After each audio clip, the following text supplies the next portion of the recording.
Hola, mi nombre es Vanessa Hernández y hoy vamos a hablar sobre la transfusión de sangre y sus componentes.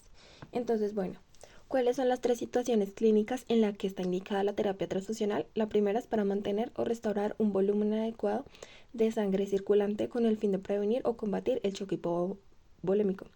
La segunda es para mantener y restaurar la capacidad de transporte de oxígeno de la sangre. La tercera es para reponer componentes específicos de la sangre, como las proteínas plasmáticas o elementos formados como los glóbulos rojos, plaquetas o leucocitos, pues cuyo déficit produce unas manifestaciones clínicas.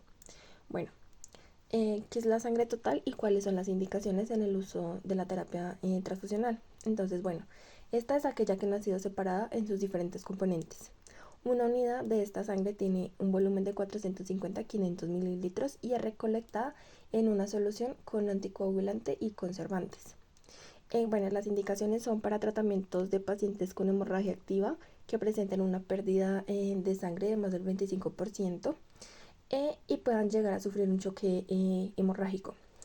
Para esto se recomienda eh, de que en caso de que no exista la sangre total se administren glóbulos rojos con soluciones cristaloides o glóbulos rojos con plasma fresco congelado. La dosis y la administración en el adulto, esta sangre aumenta un hematocrito de 3 a 4% y la hemoglobina en 1 gramo sobre decilitro. En pediátricos, la transfusión de 8 mililitros sobre kilogramo puede proporcionar un aumento de la hemoglobina de 1 gramo sobre decilitro y pues su tiempo de administración no debe ser mayor de 4 horas.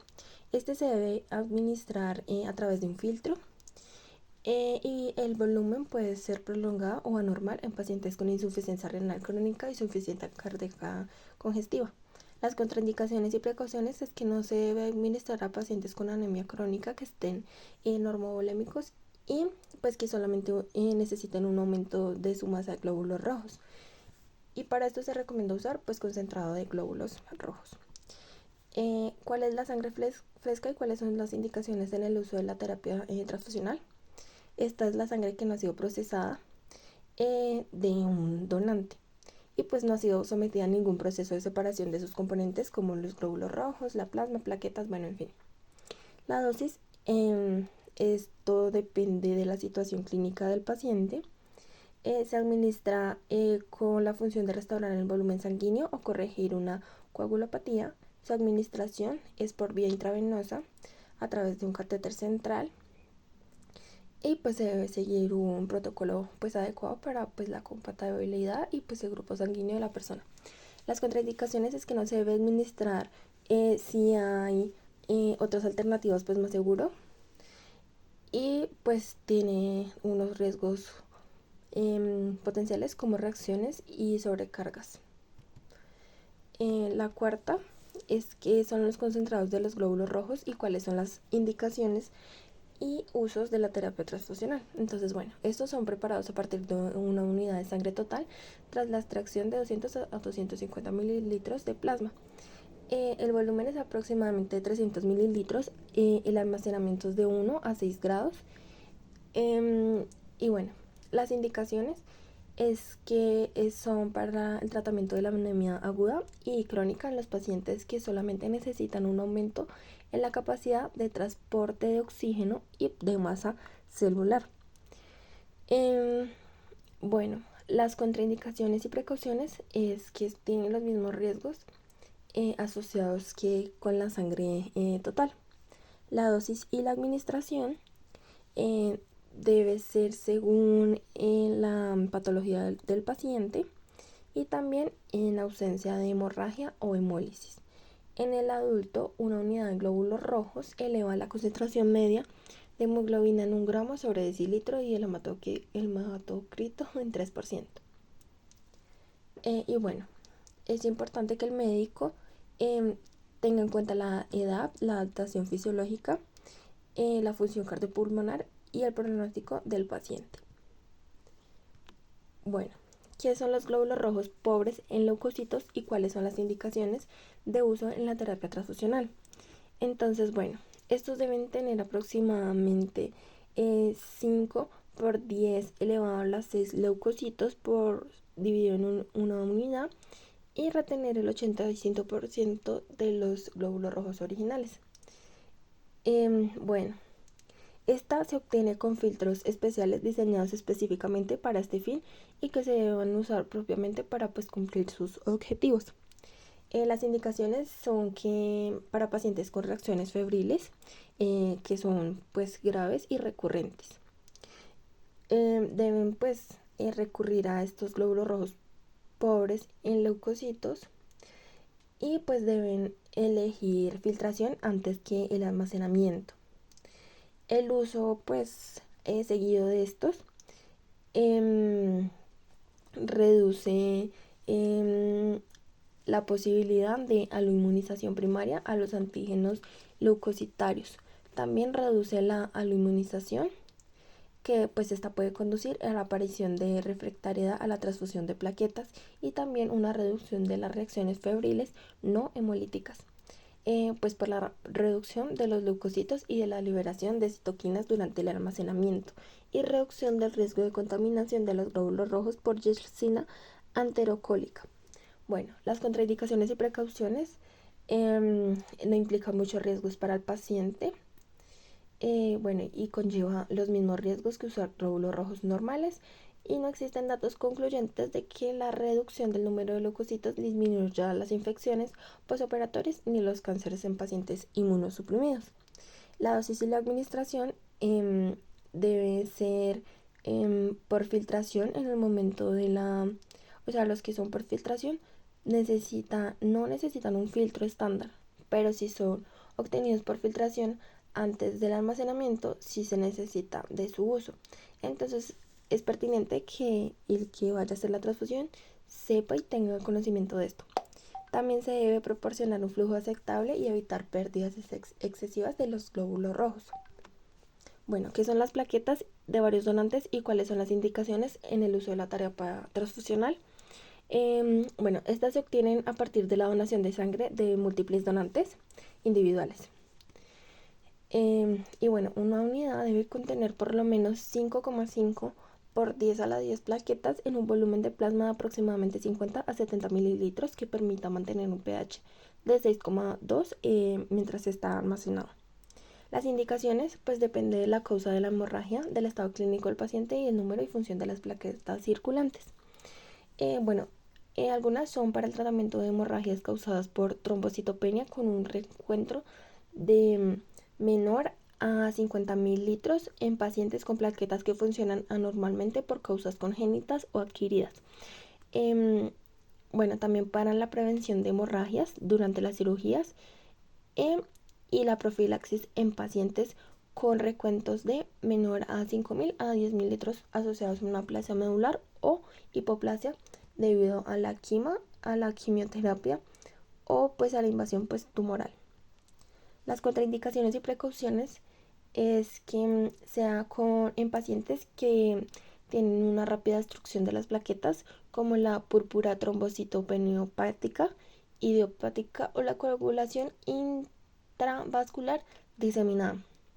Solo debe darse en la presencia de hemorragia activa. Y el riesgo de transmisión es el mismo que con los componentes de los glóbulos rojos, pero el riesgo de contaminación bacteriana es mayor. La dosis y la administración es de 0,1 una unidad de kilo sobre peso, o sea, el peso, con un promedio de 6 a 10 unidades por dosis en el adulto. Puede aumentar el número de plaquetas en aproximadamente de 5.000 a 10.000 litros y deben administrarse a través de un filtro y la transfusión no debe durar más de 4 horas. ¿Qué son las plaquetas de un solo donante y cuáles son las indicaciones? Estas se obtienen mediante un proceso de aferesis y son de una sola persona. Una unidad contiene de 3 por 10 elevado a la 11 plaquetas en al menos un 75% de las unidades con un volumen medio de 200 a 3.000 mililitros. Las indicaciones es que se les dé a pacientes que no responden a las plaquetas de varios donantes debido a una inmunización y en pacientes que no son refractarios con el pronóstico de reducir la exposición al donante. Las contraindicaciones y precauciones son que tiene efectos colaterales y los riesgos también son similares a los de las plaquetas de varios donantes. La dosis y administración es una unidad, aumenta de 30.000 a 60.000 en un hombre más o menos de 70 kilogramos. Y pues se debe administrar más que todo plaquetas procedentes de sangre compatibilidad de A, B y O. Los concentrados de granulocitos, estos son preparados por procedimientos de aferesis o centrifugación. Cada unidad contiene 1,0 por 10 elevado a la 10 granulocitos y las cantidades varían de linfocitos, de plaquetas y de los glóbulos rojos. Deben almacenarse a temperaturas de 20 a 24 grados y transfundirse no más de 24 horas después de su recolección.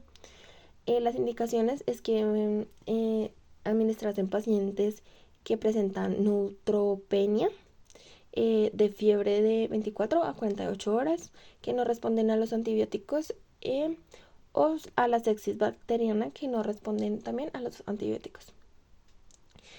A la médula ósea con hipoplasia meloide y posibilidades razonables de recuperación de la médula ósea. Las contraindicaciones y precauciones es que incluye también los riesgos de la transmisión de enfermedades virales y la inmunización por antígenos y antígenos eritrocitarios. Y las reacciones alérgicas son frecuentes. La dosis y administración, no hay una dosis específica, pero son necesarios al menos 4 días de transfusiones diarias pues para demostrar un beneficio clínico, y se debe administrar por un filtro estándar. Los componentes plasmáticos de plasma fresco congelado se obtienen a partir de una unidad de sangre total después de la separación de los glóbulos rojos. Luego deben congelarse a temperaturas de menor a 30 grados y en su composición predomina el agua, las proteínas, carbohidratos y lípidos. Las indicaciones son que debe usarse como fuente de factores de coagulación deficitarios. Contraindicaciones y precauciones es que no se deben usar como un expansor plasmático, como soporte nutricional, ni de forma profiláctica la cirugía cardiovascular o las transfusiones masivas. Tampoco para neutralizar la heparina. Dosis y administración depende de la situación clínica del paciente y de su enfermedad. Y para reponer factores de coagulación puede usarse una dosis de 10 a 20 miligramos por kilo, capaz de aumentar la concentración de factores en un 20% de inmediato. Los componentes del criorecipitado son fracciones de plasma sanguíneo ricas en factores de coagulación y otras proteínas esenciales para la coagulación de la sangre. Se obtiene mediante el proceso de crioprecipitación, que consiste en la congelación y luego descongelación del plasma fresco. Las indicaciones es que se debe usar en pacientes con hemofilia A y enfermedades de Willebrand, para el déficit congénito o adquirido de fibrógeno y de factores de coagulación, y tratamiento de hemorragias asociadas con la uremia, específicamente pacientes que no responden a la desmopresina. Las contraindicaciones es que no se debe usar en el tratamiento de pacientes con déficit de factores diferentes de los presentes en el crioprecipitado, y no son necesarias pruebas de compatibilidad. La dosis y administración depende de la enfermedad que se vaya a tratar. Se va a administrar a través de un filtro estándar. Se ha presentado que una bolsa contiene aproximadamente 100 unidades de factor 8 y de 150 a 200 miligramos de fibrógeno. En el adulto, cada unidad puede aumentar en fibrógeno de 5 miligramos sobre decilitros. Bueno, muchas gracias. Esto fue pues todo por el día de hoy, y esto es más o menos como un avance de lo que vamos a ver sobre la transfusión sanguínea.